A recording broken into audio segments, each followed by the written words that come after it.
password. I'm going to log in.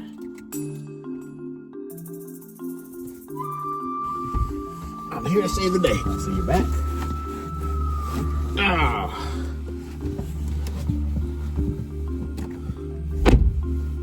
Don't you know how to code? Yeah.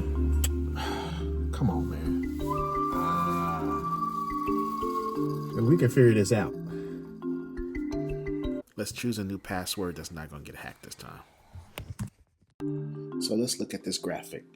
The toolbox is the alphabet the computer uses to build its guesses. Adding uppercase letters, numbers, and symbols doesn't just add a few more tries. It exponentially expands the possibility space for every single digit.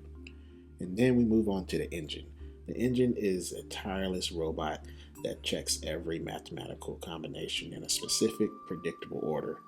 It starts to single letters and moves to longer strings, never skipping a branch until it finds its exact match. And then we get the result.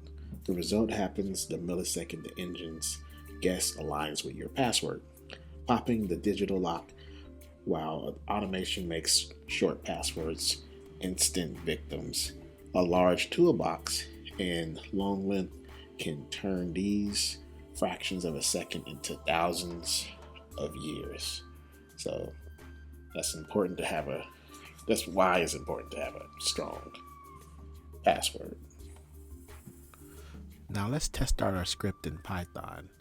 So as you can see, we're testing out just one letter, see how fast it found a match. Then there's 2 characters right there.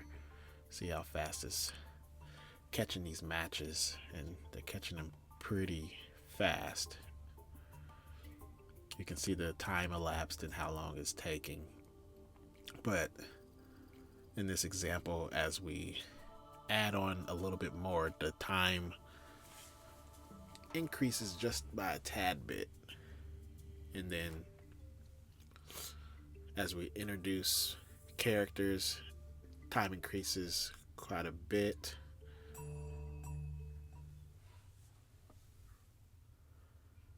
And then increasing the amount of characters and the type of character, like adding numbers,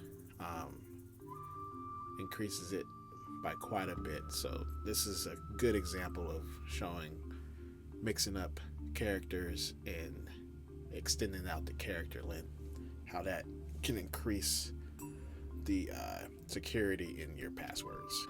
So thanks for watching, and please subscribe for more.